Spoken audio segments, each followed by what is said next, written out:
جب انگریز East India company لے کر ہندوستان کی سرزمین پر داخل ہوا اور آہستہ آہستہ جب اس کے ناپاک عزائم لوگوں پر واضح ہونا شروع ہوئے اور جب ہندوؤں کو اور دیگر مذاہب کو نوازنے لگا اور ساتھ ساتھ ہی مسلمانوں کو ظلم و تشدد کا نشانہ بنانے لگا، تو وہ پہلی شخصیت جس نے انگریزوں کے خلاف جہاد کا فتویٰ دیا، اس شخصیت کا نام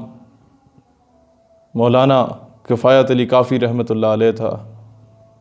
جب انہوں نے فتویٰ دیا تو کافی بزرگ تھے، انہیں گرفتار کر لیا گیا اور بار بار انگریز کہتا تھا کہ آپ بزرگ ہیں، آپ فتویٰ واپس لے لیجئے تو آپ کو جو سزائے موت سنائی گئی ہے وہ واپس لے لی جائے گی۔ ہوتا کیا ہے کہ وہ اپنی بات پر قائم رہتے ہیں اور ان کا فتویٰ پڑھ پڑھ کے پورے ہندوستان کی تمام مساجد اور مدارس میں سنایا جاتا ہے اور مسلمان انگریز کے خلاف آگ بگولا ہو جاتے ہیں اور کہتے ہیں کہ ہم اپنی آزادی کی جد و جہد میں ان علماء کے دست و بازو بنیں گے۔ ہوا کیا کہ انگریز نے مفتی کفایت علی کافی رحمۃ اللہ علیہ کو ظلم و تشدد کا نشانہ بنایا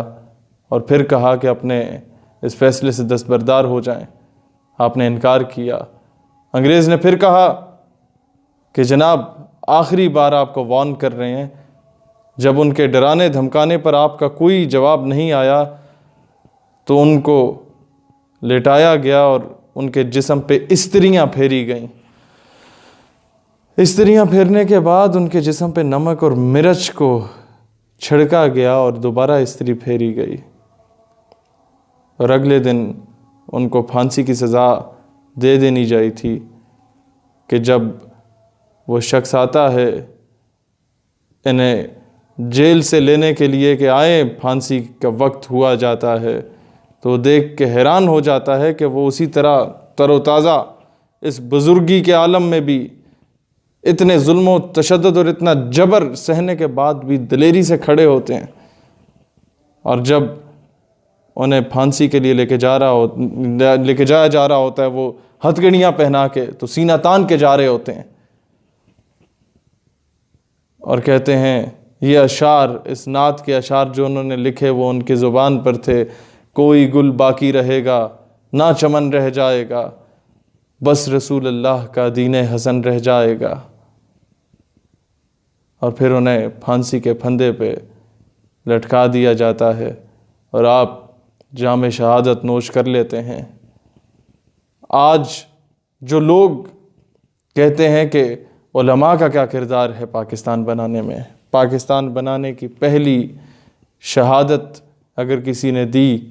تو اس دور میں علامہ کفایت علی کافی رحمۃ اللہ علیہ نے دی تھی، اور ان کی شہادت کے بعد ایک عظیم تحریک جاگی۔ مسلمانوں کے اندر جو ایک غصہ تھا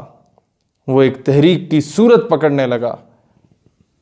جو تحریک پاکستان بنا چکا تھا، اور پھر وہی تحریک پاکستان جب ختم ہوئی تو پاکستان بنا، اپنے انجام تک پہنچی، اپنے منزل مقصود تک پہنچی تو وہ پاکستان بنا، اور بنیادی نعرہ جو تھا وہ تھا پاکستان کا مطلب کیا، لا الہ الا اللہ۔ یہ جو لنڈے کے لبرلز، یہ جو مانگے تانگے کے لبرلز ہم نے اکٹھے کیے ہوئے ہیں اور کہتے ہیں کہ علماء کا کیا کردار ہے، یہ جو فواد چودھری ٹائپ کے لوگ جسے ہر حکومت نے استعمال کیا اپنے استنجے کے لیے، یہ وہ لوٹا ہے۔ ایسے لوگ جب علماء پہ بکواس کرتے ہیں تو مجھے مفتی کفایت علی کافی جیسی ہستیاں یاد آ جاتی ہیں، اور آج بھی وطن عزیز پاکستان میں ان کے ایسے پیروکار موجود ہیں جو کہ کبھی بھی ان لنڈے کے لبرلز کو کامیاب نہیں ہونے دیں گے انشاءاللہ تعالی۔ پاکستان ہمیشہ زندہ باد۔